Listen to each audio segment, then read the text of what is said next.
लक्ष्मी जी का श्राप लक्ष्मी पुराण के अनुसार बलभद्र जी मंदिर में प्रवेश करने से मना करते हैं।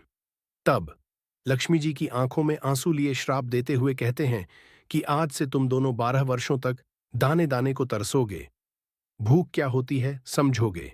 बिजली कड़कती है, लक्ष्मी जी चली जाती है। 12 वर्षों का संघर्ष शुरू होते ही पहले वर्ष जैसे ही लक्ष्मी जी ने मंदिर छोड़ा, संपत्ति और पुण्य भी चले गए। मंदिर का भंडार खाली हो गया, रत्न पत्थर बन गए और रसोई की आग बुझ गई।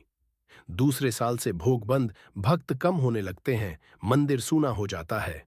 तीसरे साल से दोनों भाइयों ने साधारण ब्राह्मणों का भेष धारण किया और पुरी की गलियों में भिक्षा मांगने निकले।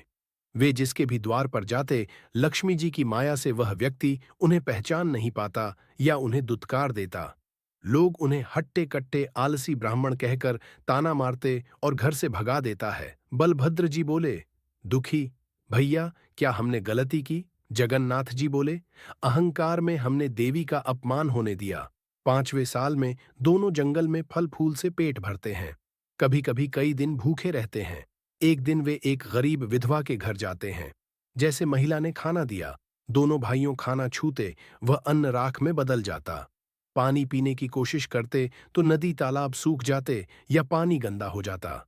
हे 8वें साल दोनों भाई बारिश में भीगे हुए, कांपते हुए दोनों एक पेड़ के नीचे बैठे हैं। बलभद्र जी बोले, मैंने भेदभाव किया, यही हमारी सजा है। भूख से व्याकुल होकर दोनों भाई समुद्र के किनारे रहने लगे। वहां उन्होंने भूख मिटाने के लिए समुद्री घास और जंगली कंद मूल चबाने की कोशिश की, लेकिन वह भी उनके गले से नीचे नहीं उतरा। उनकी स्थिति इतनी दयनीय हो गई थी, दोनों सच्चे मन से लक्ष्मी जी को याद करते हैं। एक बार वे एक बड़े ब्राह्मण भोज में पहुंचे।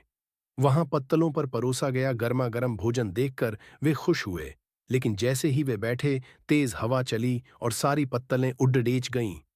उन्हें वहां से भी भूखा और अपमानित होकर निकलना पड़ा। 12वें साल अंतिम परीक्षा, अब दोनों अत्यंत दुर्बल हो चुके हैं। भटकते भटकते 12 साल बीत गए। अंत में वे समुद्र किनारे एक दिव्य महल के पास पहुंचे। यह महल माता लक्ष्मी ने अपनी माया से बनाया था। लक्ष्मी जी ने अपनी दासियों से कहा कि इन दोनों ब्राह्मणों को पहले तालाब में स्नान कराओ और फिर भोजन दो।